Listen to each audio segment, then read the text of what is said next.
Congressman and constitutional lawyer Jamie Raskin points out that the Oath Keepers, they had no right to storm the Capitol, even on Trump's behalf. Take a listen.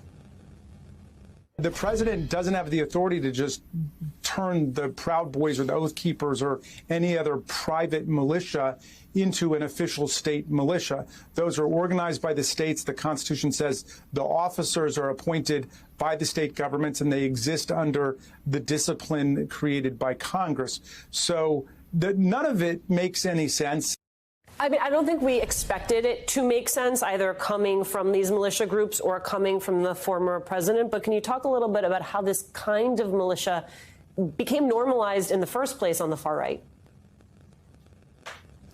Well, this is their interpretation of the Constitution. They still believe that they constitute a standing militia, that it's the people that need to remain armed in order to overthrow a tyrannical government. The irony here, of course, is they've introduced tyranny into the situation themselves. We have a standing militia. It's called the National Guard, and it's been well established and effectively utilized. They don't want to listen to that anymore. So we're facing a situation where even former National Security Advisor General Mike Flynn recently said he believes governors have the right to declare war. That is not, of course, constitutional, but he's making that up because he believes that's where we're headed. The Oath Keepers, I mean, they offer a pretty clear example of online rhetoric escalating into real-life violence. What does it take for extremists to cross that line?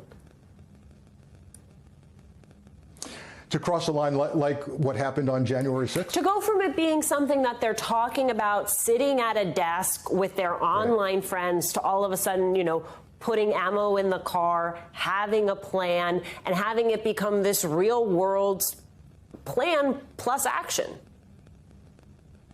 Yeah, so we've seen it happen. We have a case model here. It's called January 6th. And the Proud Boys, even the Proud Boy, the more senior Proud Boy, Jeremy Bertino, who's recently pled guilty, he actually testified to the January 6th committee as to the effect of Donald Trump on radicalizing and calling to action the Proud Boys. That phrase, stand back and stand by, actually exponentially increased membership in the Proud Boys and moved them to act toward violence. So it doesn't take much. And we need to look forward to not only the midterm, but the day may be coming when their leader, Donald Trump, is indicted by the federal government or some state government. If that happens, that may be the trigger, Alicia, that moves at least some to violence.